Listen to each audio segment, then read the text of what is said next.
জীবনের আলপথে আলোর দিশারি আমাদের যে অনুষ্ঠানটি খুব রেগুলার না হলেও মাঝে মধ্যে হচ্ছে সেলিব্রিটিদের নিয়ে আন্তর্জাতিক মানের যারা রয়েছেন।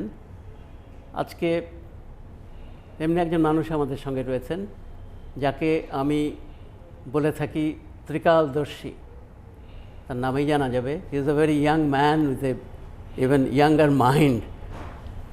Shyam Benegal is my guest today. How are you today, Shyam? I'm fine, happy to be here. My experience has been wonderful so far. Good to know that. And actually, we were waiting for you eagerly for the last 15-20 days, and you have a very hectic time here. And I must thank you first that you could manage to get snatch some time from your very busy program. Today we have another program after this recording. The first thing for our audience, especially for the younger generation, it's a common question. Why did you choose camera instead of a pen or a brush? That is the first thing we would like to know from you, Shyam. You see, I used to paint, and I turned out to be a bad painter. I used to write, so I turned out to be a mediocre writer. So finally, and also photography I tried. So eventually, I became a filmmaker, because as a filmmaker, you can be jack of all trades. You don't have to be a master of any one of them. But you are. So that was the great advantage of being a filmmaker. And you could order everybody else, who some of them probably more talented than you, and many of them certainly much more perceptive. But the advantage of being a film director is that you can look at all of their work objectively, while they relate to you subjectively. There are two different ways of looking. Right. And I like that relationship very much. So it has been a very happy experience for the last 50 odd years to be a filmmaker. And well, that's the one thing I will continue to do as long as I can in my life, yes. Because this is the thing that I'm good at, actually. You are. And I have found a great amount of success in it also. From my point of view. And also you see, the big thing about being a filmmaker is that you create an alternate world.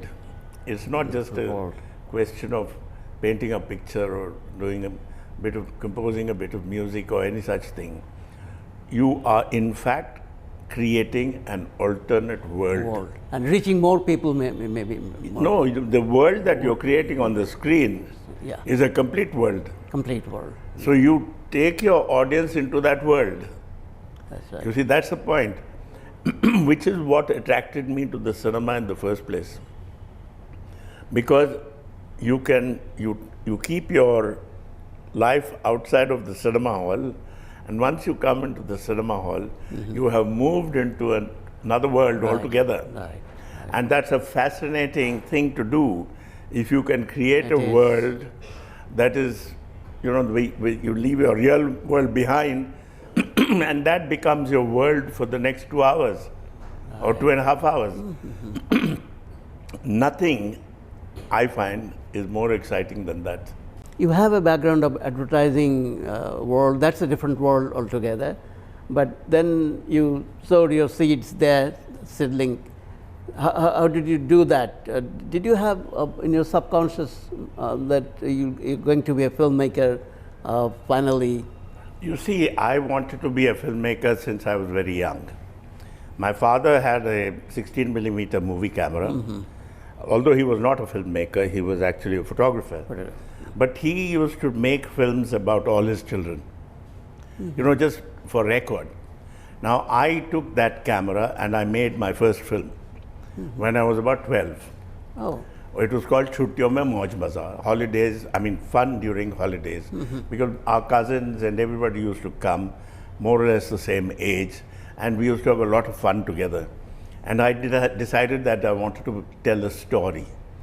And so I did a short script in which one of us gets lost and the others go looking for that person. So it was very humorous and everything else. So that was my first film. Now after that, I got hooked to the idea of making films. And I wanted to be a filmmaker all the time.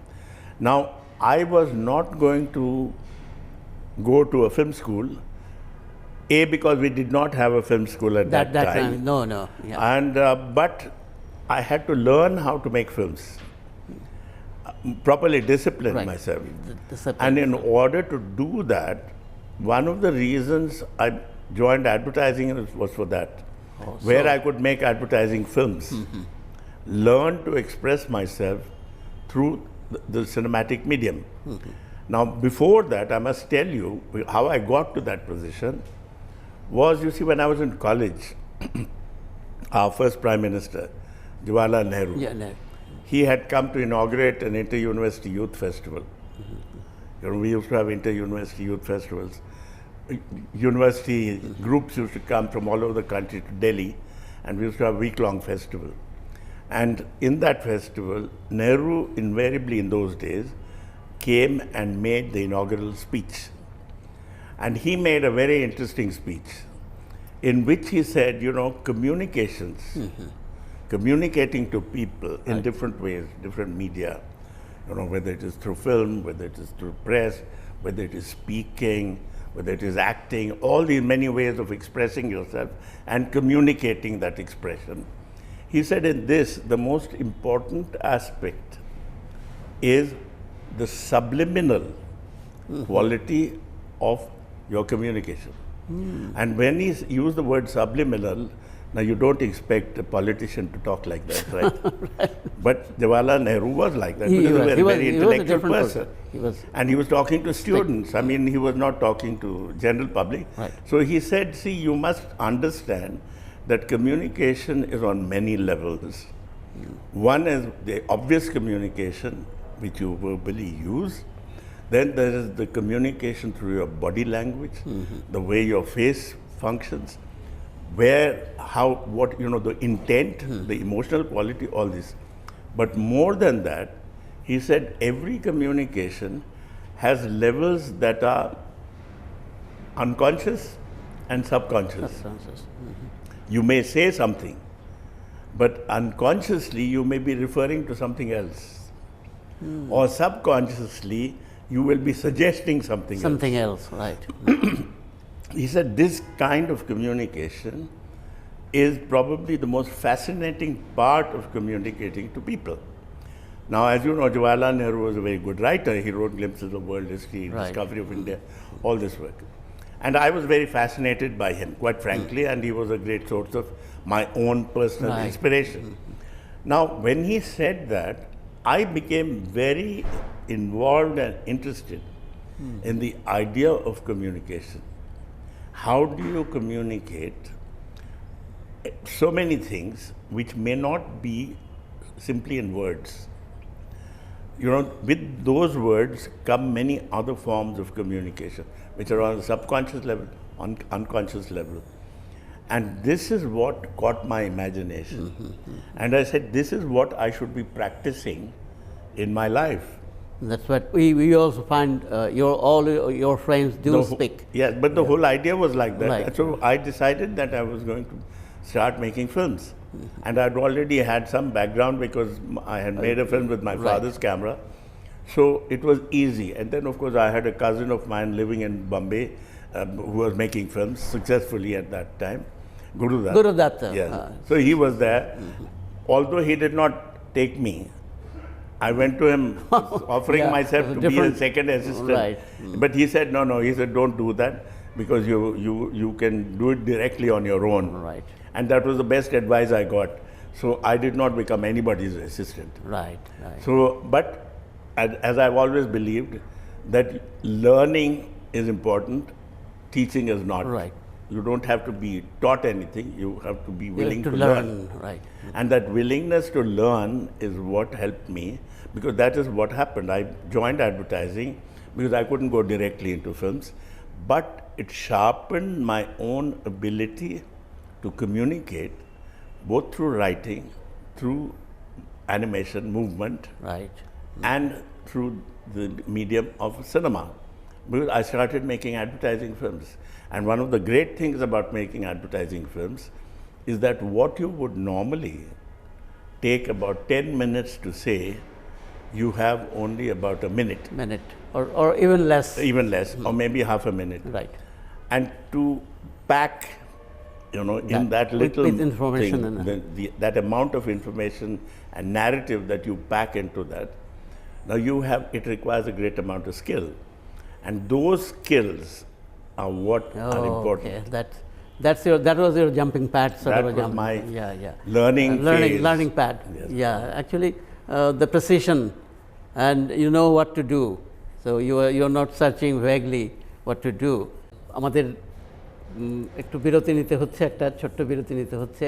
আপনারা তো শুনলেন যে কি করে উনি এই চলচ্চিত্রের জগতে এসে একটা সাহসের সঙ্গে আজকের দিনের সেই বিখ্যাত শিল্পী, শুধু শাবানা আজমি নয়, স্মিতা পাতিল থেকে শুরু করে নাসিরুদ্দিন শাহ, এদের প্রত্যেকেরই জন্ম দিয়েছেন কিন্তু শ্যাম বেনেগাল। তো আমরা অল্প কিছুক্ষণের জন্য একটা বিরতি নিচ্ছি, বিরতির পর আবার ফিরে এসে আমরা will go get back to his world, Shyam Benegal's world.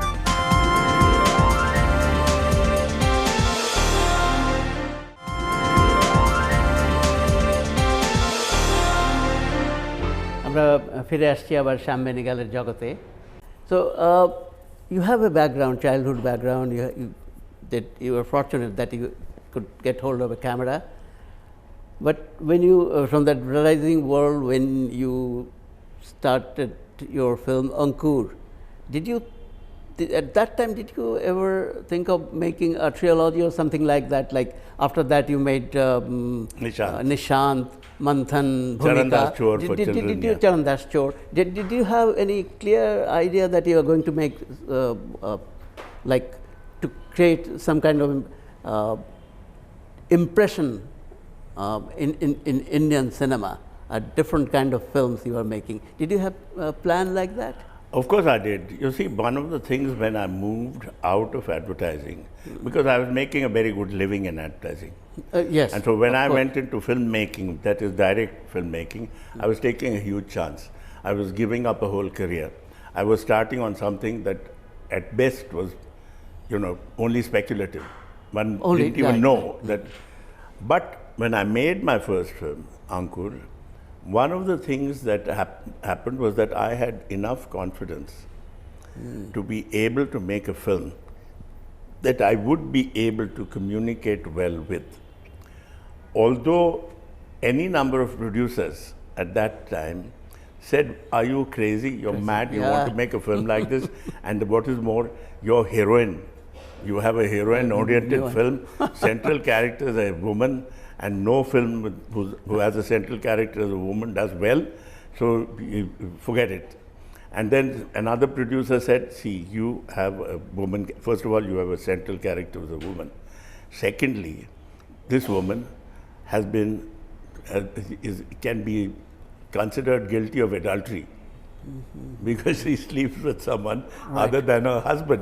Right? And you want to make her a heroine? He said, "What kind of film is this?"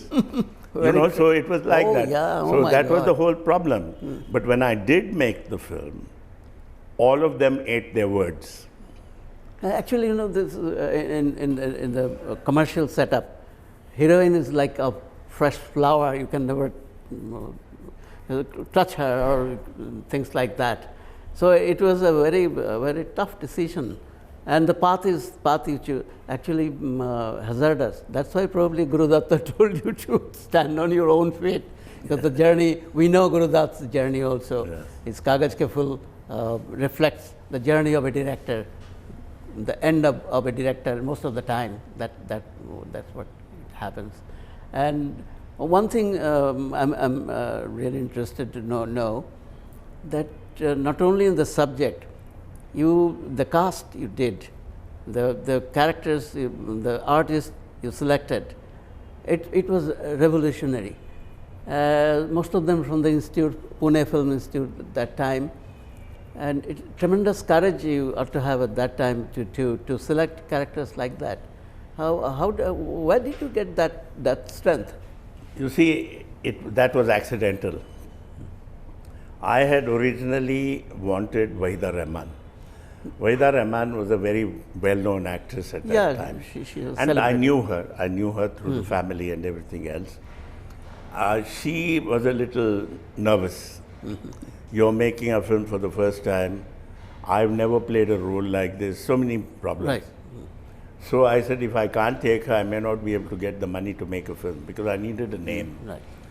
After a while, I just gave up the idea of getting anybody who was known. So I decided that I was going to take absolutely new people. And I had an assistant of mine who happened to be somebody who knew somebody called Shabana Azmi. She was And not known. Shabana Azmi happened to be, at that time, passing out from the the institute. Pune Film Institute. Now, she had come out of there. Her father was a very famous poet, as Right. you know, in I Urdu, know. Kaifi Azmi. Kaifi Azmi. And also he had worked for films. Now, Shabana, this assistant of mine, arranged for a meeting, and Shabana came to see in my office. When I saw her, the moment I saw her, I knew that I had found my actress. So immediately. there was no question of doing anything. To the extent, when I saw her first, I said, you are going to be in my film, you're going to play this role. And after this, you will also be in my second film, Nishant, you see. I had already told her that. So she didn't believe a word of what I told her. She went home and she said, there is this crazy fellow who tells me that I'm going to play the main role in his film, and I'm also going to play the main role in his next film. He said, I don't believe a word of what he says. Whether there will be a next film. So it didn't matter whether he was in believed doubt. it or not, but the fact was that she was in. And she was the only trained actress in the film. আমরা সবাই জানি যে চলচ্চিত্র যাত্রাটি খুব আরামদায়ক নয়, risk factor, the amount of money involved in making a film, তার থেকে রিটার্নের সম্ভাবনাটি সবসময় একটা দোদুল্যমান অবস্থায় থাকে। But he did his job and he is doing it still with courage and everything. One thing, Sham, in your films later, you had young actors like Nasiruddin Shah, Om Puri, and Smita also. Smita. Kulbhushan Kharbanda, acted. So how was that? Your intention was to have young artists or artists not fully in the mainstream and work with them. You could mold them better. Is it so, or you had some other? Well, you see, intention in first mind? of all, as they say, necessity is the mother of invention. Right. So I was making small budget pictures. I couldn't afford big stars. Most stars would not have acted for me in any case because of the kind of films I was making. They all thought it was very dicey. It was very different from the mainstream film. So all these problems happened to be there at that time. But what happened was, because I was forced into that situation, after that I preferred to take new actors. I preferred to take people who were acting with me as actors in the industry for the first time. So whether it was Shabana, whether it was Smita, whether it was Nasiruddin Shah, whether it was Kulbhushan Kharbanda, and many others. And Om also, because Om had done a little bit of work in something else. Yeah. But by and large, all these people were with me, so it became like a repertory company. So they were, I was very comfortable working with them, and I would add to that number in different films. So it was almost like a repertory. So by the time I made a film called Mandi, it was more or less established that I had this repertory of actors who would be in film after film after film with me. Like group theatre. Yeah, like group theatre. You see, right. so you have a whole group of people who have been working with you and who have been growing with you when you're making films. That's also another important. thing. Right.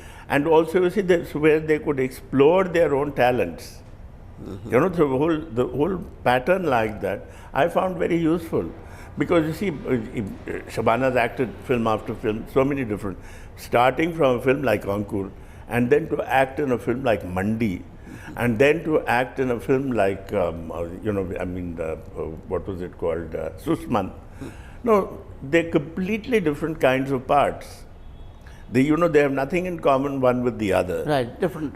Totally different types of things. So there was I was not attempting to create a star profile for an actor. You see, because what happens is, when an actor becomes very popular or famous doing a particular kind of role, everybody wants to repeat that person in the same fashion.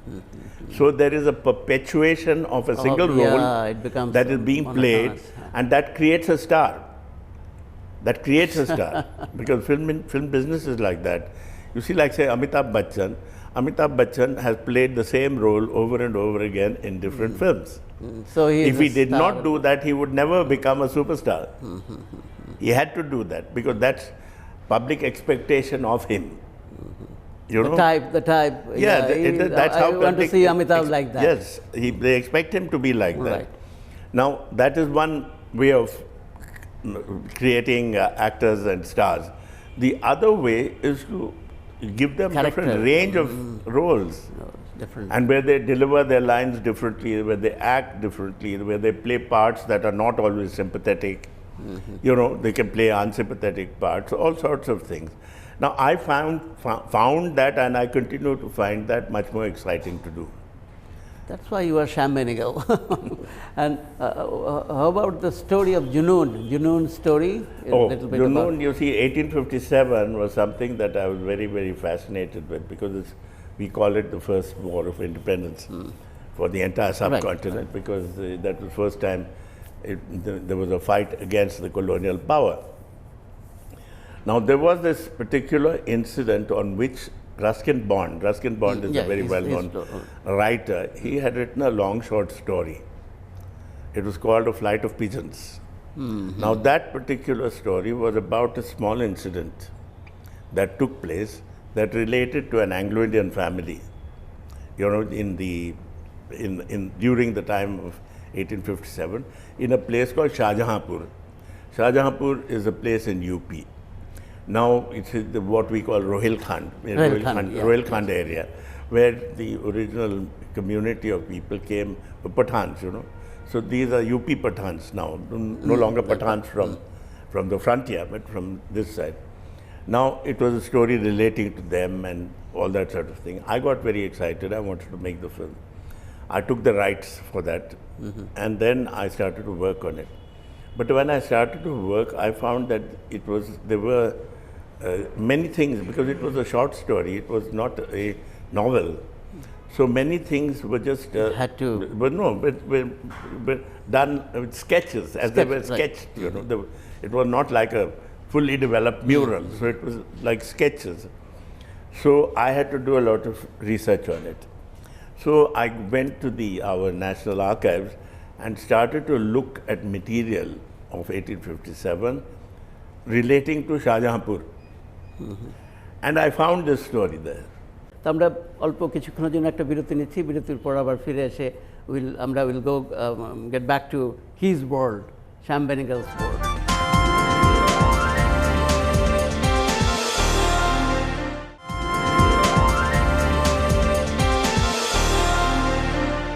আমরা ফিরে আসছি আবার শ্যাম বেনেগালের জগতে।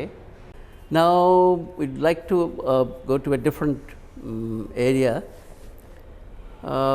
Just before coming over here, we're talking about technological changes rapidly taking place. You were working in this field for the last 50 plus years. You were working. You were with the conventional 35 millimeter, 16 millimeter filmmaking, but now the technology is developed to a different different way. How do you find, or how do you adjust to it, and what do you think about the new technology, the digital one maybe? Well, it's a great advantage, I find. Now, because you see, for the first time, when I made my latest 10-hour mini-series called Samvidhan, which is the story of the Indian Constitution, I shot it directly on video. I did not shoot it on film. I see. I preferred to shoot it on video because it's natural, projection space was on your television monitor. So the question of doing it on film and transferring it onto video didn't seem to me to make any sense. So you wanted to have it directly. But we had to create a quality that did not have the sense of having shot this in a studio.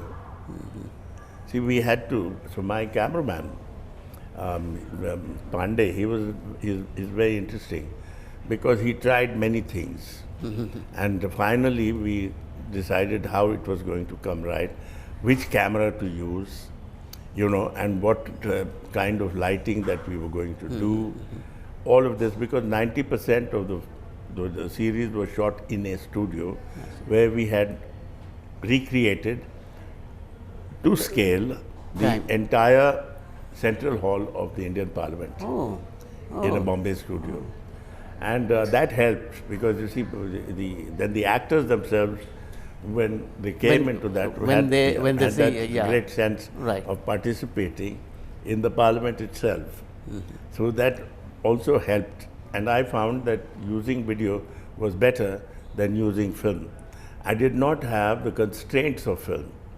When I asked actors if they were making mistakes, I wasn't getting worried. Because with film, you are very worried that you may not have enough film. It costs so much money. All those problems. So when it rolls, you touch it, this thing. It's rolling. But in spite of that, the funny part of it was that my experience was I did not use more film. My proportion for the ratio of shooting 1:4, which was on video. So even on film, it had always been between 1:3 to 1:4. So this was no more. That's fantastic. So it was, which meant that my actors were very well rehearsed and so and your scripting also. Yes, of course. Do you do your scripting yourself? The basic scripting yourself? What's the scripting? Scripting yourself. No, I had two script people. One is Atul, the two of them, Atul Tiwari and Shama Zaidi. Shama Zaidi has worked with me for many, many years. Atul has also now worked with me for quite a number of years, for about 12 to 14 years. Not all changes, the technological changes are like positive. So what do you have to say, would you like to say a few words about this? That just now you were talking to us outside the studio that the camera is becoming like a pen. So is this an advantage or? It's a big advantage. It's a big advantage because you see that simpler technology becomes more complex, but its use becomes simple. Now, the simplicity of its use means that many people can do it. You don't have to be only a specialized person to do that. Now, today, because of the kind of technology you have, young people, when I say young as 7 or 8, can make films. Now, year before last, we had, from that year onwards, we have an International Children's Festival in India every alternate year. Now, last time when it was there, we had a competition for children, maximum age of 20, minimum age of about 12, for them to make films. And they could make a film on any device whatsoever. They could make it on their telephones, they could make it on cameras, they could make it on the Canons. Now you use Canon. all of the any way that you wanted to make, and we give them awards. And we had 15-year-olds making the most imaginative films, wonderful films. Now, they are not trained, but the fact is that they use the imagination transferred and made into a film. It's like taking a pencil and writing a poem. They could do that. With camera. Yeah, with the camera. With the camera. And that was such an important thing. And this, I believe, is the real breakthrough. Because like writing, like painting, it's now possible for you to simply go out and make a film. You don't have to have this kind of big thing about being a filmmaker. You know, you're not somebody special. If you're a writer, a poet, all of these things, you can also be a filmmaker. So what's the big problem? Shyam, I have just one point that when things become easier, sometimes you don't prepare yourself. So that danger is always there. So, you can handle the camera, you can make a film. So, but the preparation, like Shyam Benegal did throughout his life, he was prepared making films. He has ideas. He has passion for it. So that part could miss sometimes. So what is the part of training, specialized training? See, but things that like can that? happen in anything. There is always the chance. That's something to do with your own sense of discipline, Right. your own sense of passion for the art. All of those things matter. The ease of doing something does not necessarily mean that it should not be accompanied with the same passion. That was my point. That you would otherwise have. If you don't have that passion, you will never make anything worthwhile. Just because you are capable of doing it does not mean very much. It means that you must have the passion and commitment. And deliver it properly. Yes. That is also a part of it. And also the imagination. Okay. Shyam, there's a time, always we have time constraint. Otherwise we could talk hours here. So I think you have something to say, something to tell our younger generation. You have come here for the short film festival. Young generation is making short films here in Bangladesh, and you said that the documentary makers in Bangladesh, they are doing a better job than the entertainment film makers. So do you have anything to tell them now, to our audience? Well, it's very simple. If I have to say anything, and I can presume to do this because I'm almost 80, I'm going to be in 1 week 80 years old, so I can now, as a kind of buzurg admi, say that for young people, two things are important.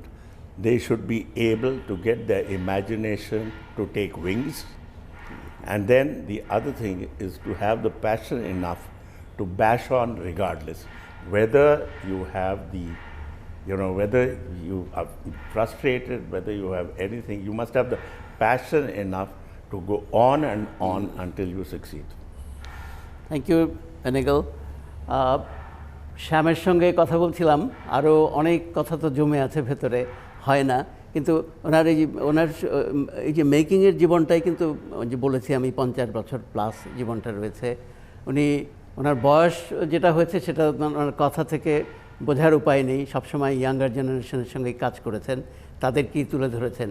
আমার মনে হয় যে আজকে আমাদের সামনে যারা দর্শক রয়েছেন, ইয়াং জেনারেশনই হোক, ইয়াঙ্গার জেনারেশনই হোক, বা যারা আমাদের সমসাময়িক যারা রয়েছেন তারাই হোক, তাদের এই কথাটি মনে রাখতে হবে। প্যাশন কথাটি খুবই ইম্পর্ট্যান্ট ব্যাপার হয়ে রয়েছে, এবং আমার মনে হয় যে আমাদের বিনোদনের ক্ষেত্রেও সেই ব্যাপারটিকে ধরে আনতে হবে, যাতে ক্যামেরাটা হাতে পেয়ে গেছি, একটা কিছু করে ফেললাম, কিন্তু সে করার পেছনে যদি প্যাশন না থাকে তাহলে কিন্তু সেটা থেকে কিছুই হবে না বলে। তো আমি বলবো একটা কথা, আমি আন্দ্রে মালরোর সেই বিখ্যাত উক্তির শেষ লাইনটি আমি বেনেগালকে বলবো। আমাদের ত্রিকালদর্শী, তিনটা কালকে উনি দেখেছেন, the past, the present and the future দেখে ত্রিকাল দর্শন করেছেন।